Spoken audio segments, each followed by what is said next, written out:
Portugal, 2007. Praia da Luz was the kind of place parents trusted without thinking twice. A small coastal resort, quiet streets, ocean air, families everywhere. It didn't feel dangerous. It didn't feel unpredictable. For many tourists, it felt safer than home. Kate and Jerry McCann arrived here with their 3 children for what was supposed to be a short, peaceful holiday. Their daughter, Madeline, was just 3 years old, small, curious, dependent on the adults around her for everything. To her parents, this trip was simple: rest, routine, and time together. Nothing about the location suggested risk. Nothing about the atmosphere suggested fear. And that false sense of safety is where this story truly begins. The McCann family stayed in a holiday apartment within a resort complex. The apartment was on the ground floor. Nearby were restaurants, pools, and other families with children. It felt controlled, familiar, predictable. Like many parents on vacation, the McCanns tried to balance adult time with parenting. Dinner plans were made with friends. The children were put to bed early. And here's the detail that would later define everything. The children were left sleeping in the apartment, while the adults dined nearby. The restaurant was not far, just minutes away. Close enough, they believed, to check regularly. At the time, it didn't feel reckless. In that environment, it felt normal. That decision, ordinary in the moment, would later be judged by millions. But before judgment, there was innocence. Madeline was described as bright, expressive, and emotionally aware beyond her age. She noticed changes. She asked questions. In the days before she disappeared, she reportedly asked her mother something that would later haunt the family. A simple question, about being left alone. At the time, it didn't feel like a warning. Only later did it feel like one. The night of May 3rd began like every other night of the holiday. The children were fed, changed, put to bed. The parents left the apartment to join their friends for dinner. Every so often, one of the adults would walk back to check on the children. Doors were opened quietly, lights stayed off. The children appeared asleep, until one of those checks didn't go as expected. When Kate McCann entered the bedroom later that night, she noticed something immediately wrong. The bed was empty. Not disturbed, not messy, just empty. At first, confusion came before fear. Parents don't jump straight to worst-case scenarios. They assume misunderstanding. But within seconds, confusion turned into panic. Madeline was gone. No sound, no sign of struggle, no broken glass, just absence. What followed next would become one of the most scrutinized responses in modern true crime history. The parents screamed for help. Friends searched nearby. Resort staff were alerted. But the clock was already moving. And in child disappearance cases, time is everything. The first hour after a child goes missing is often called the golden hour.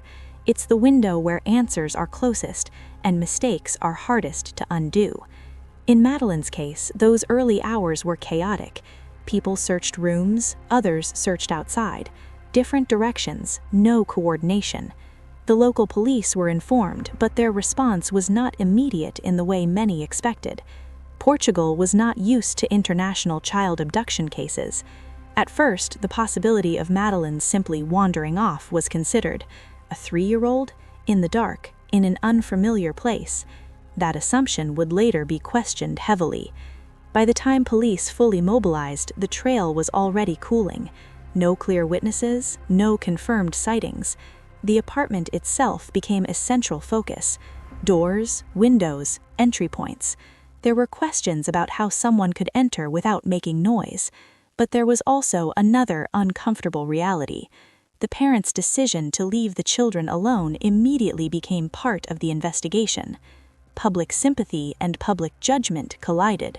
Some people felt deep compassion. Others felt anger. That division never went away. As days passed, media attention exploded. This wasn't just a missing child anymore. It was an international story. Madeline's face was everywhere.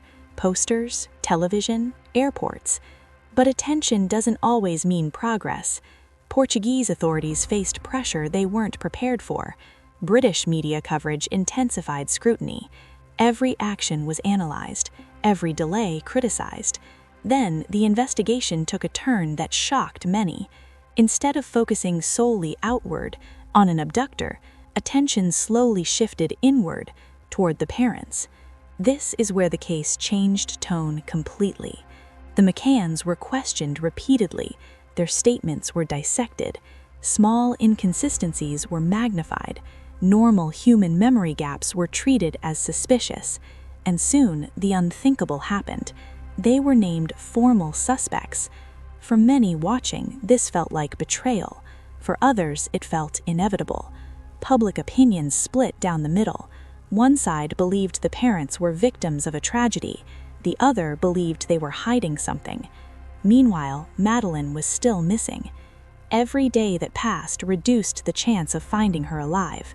Searches expanded, dogs were brought in, evidence was debated, but nothing concrete emerged, and the case began drifting away from urgency towards controversy. That shift would haunt the investigation for years, because when focus divides, clarity disappears. When Madeleine McCann disappeared, the case didn't just enter police files, it entered the global spotlight. Within days, the story was no longer local, it was international. News channels from Europe, the United States, and beyond began repeating the same image: a small, blonde child with wide eyes staring out from posters and screens. But attention is a double-edged weapon. It brings awareness, and it brings distortion. In Madeleine's case, it brought both. Journalists flooded Praia da Luz, cameras lined the streets, reporters waited outside the apartment complex. Every movement of the McCanns was recorded, every facial expression analyzed. Grief became public property. Instead of being treated as parents in crisis, they were treated as subjects of speculation. People began asking questions that went far beyond facts. Why did they leave the children alone? Why did they check in intervals? Why did their behavior look controlled? Why weren't they breaking down on camera? But grief doesn't follow a script. Some people cry, some people go numb, some people become hyper-focused. Unfortunately, the public tends to expect grief to look a certain way, and when it doesn't, suspicion fills the gap. The media began framing the story not just as a disappearance, but as a mystery with implied blame. Headlines subtly shifted tone, from "missing child in Portugal" to "parents under scrutiny." This shift had consequences. Police resources were no longer aimed entirely outward, they were divided. The apartment was re-examined, statements were rechecked. Every word the parents had spoken was compared against earlier versions. Memory, especially under trauma, is unreliable, but unreliable memory was treated as evidence. Then came the leaks. Unverified information started appearing in newspapers, anonymous police sources, unnamed experts, claims about forensic results, claims about inconsistencies, claims about evidence that was never fully explained to the public. Once those ideas were released, they couldn't be pulled back. Public opinion hardened. In some corners, the McCanns were already convicted, without a courtroom, without a verdict. Online forums exploded. True crime communities dissected every detail. Strangers who had never met the family debated their guilt with absolute certainty. This wasn't justice, it was judgment, and it created pressure on investigators. Pressure to prove something, anything. As weeks turned into months, frustration grew. There were no confirmed sightings, no clear suspects. The narrative demanded progress, and when progress doesn't exist, theories take its place. The case slowly transformed from a search for a child into a story about parental responsibility, morality, and blame. Portugal's police force was under intense international pressure. British officials were watching, European media was watching, the world was watching. Mistakes were no longer just mistakes, they were headlines. The McCanns were advised to limit what they said publicly, but silence was interpreted as guilt. Every statement they made was criticized, every interview replayed. The media cycle never slowed. At the same time, fundraising efforts to support the search became controversial. Some questioned how the money was used, others questioned why the parents continued pushing the case. But for parents of a missing child, stopping is not an option.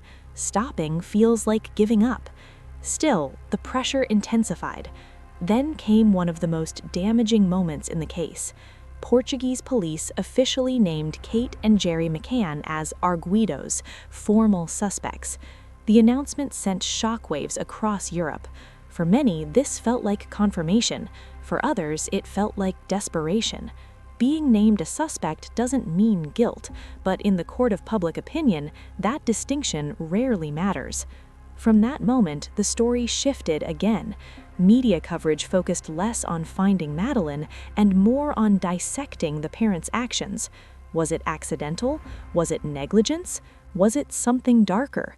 Speculation overshadowed reality.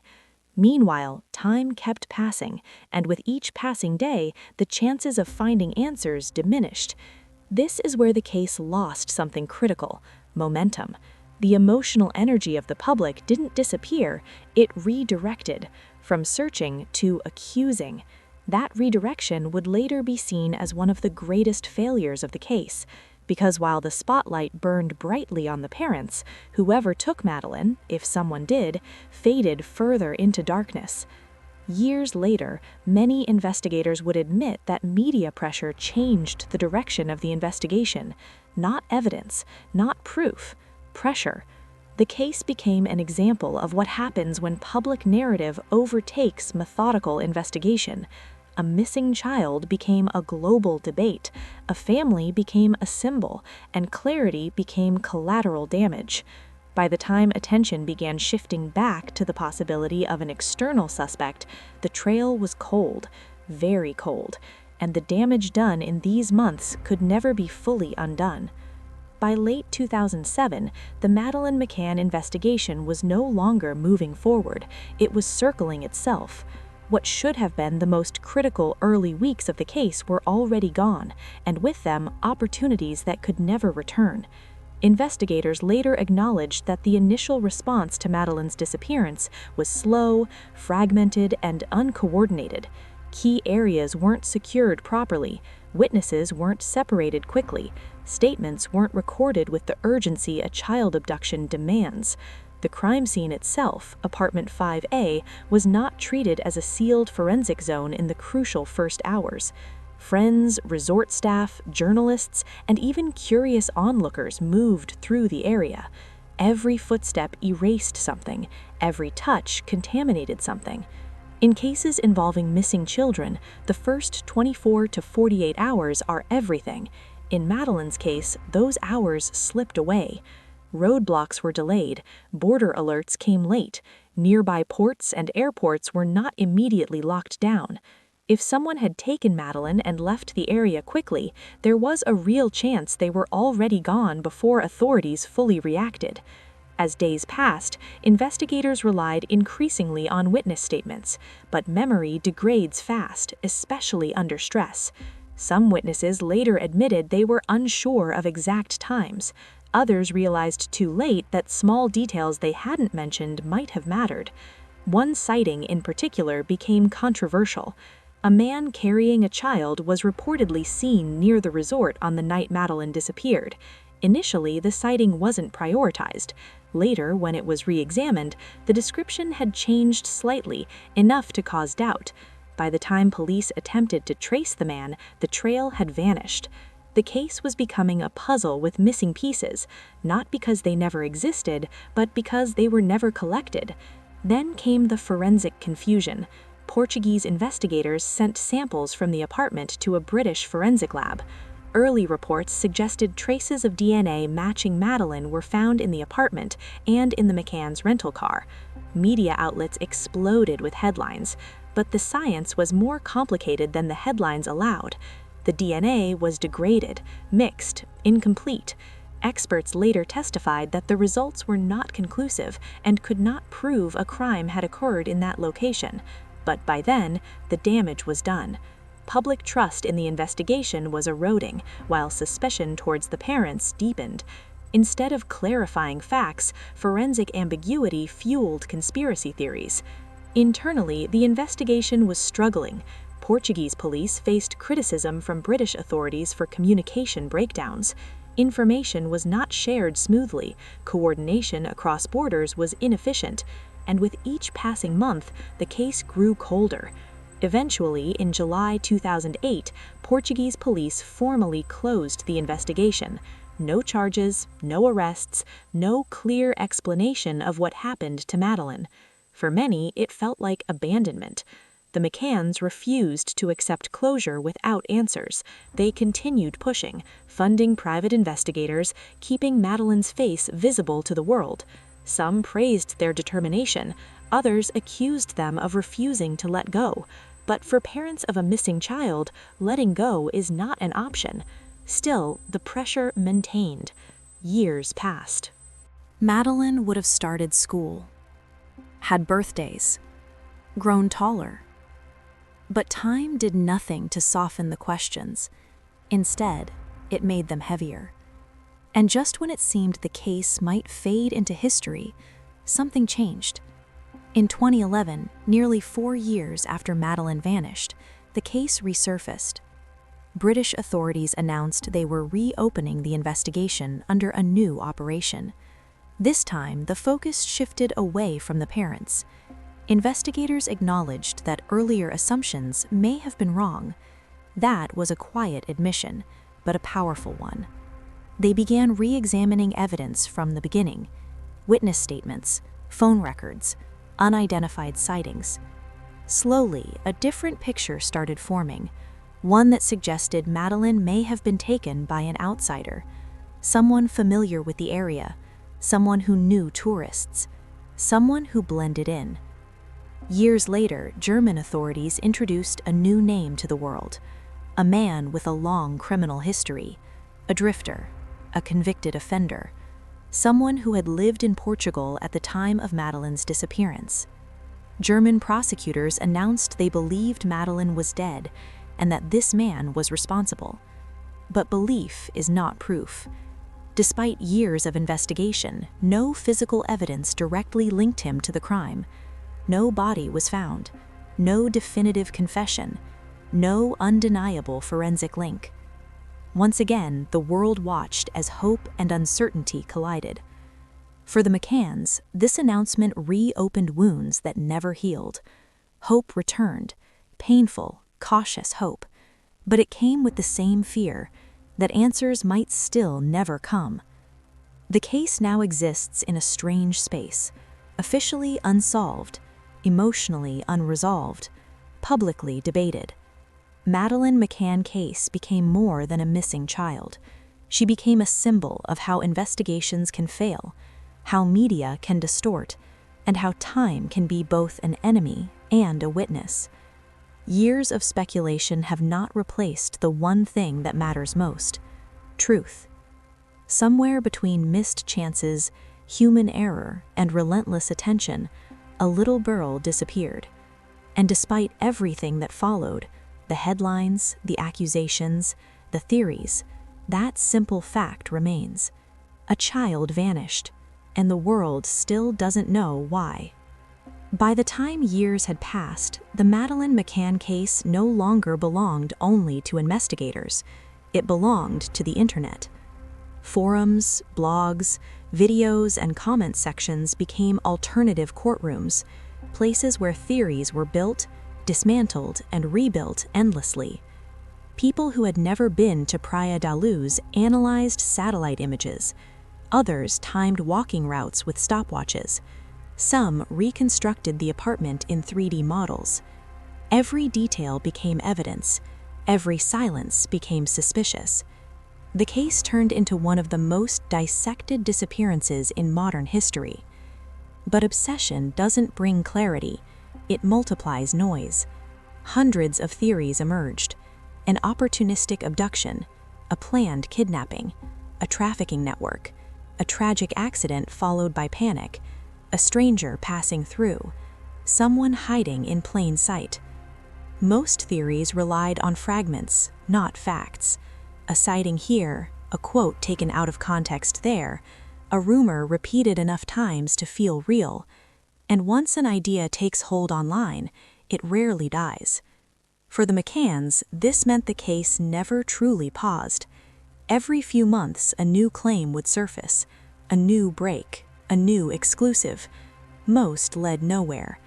Each time, hope was raised and then crushed. Living in that cycle takes a toll. The family tried to protect their surviving children from the weight of public curiosity. They tried to build a life that wasn't defined entirely by loss. But Madeleine's absence followed them everywhere. Birthdays came and went, anniversaries passed, milestones arrived without her, and still, no answers. What makes this case uniquely painful isn't just that Madeleine vanished, it's that no single theory has ever fully explained everything. Each one answers one question and creates 5 more. That unresolved tension keeps the case alive, but also traps it. Because without resolution, closure is impossible. For the public, the mystery remains fascinating. For the family, it remains devastating. Over time, many investigators began speaking openly about what went wrong. Early mistakes, delayed decisions, missed opportunities.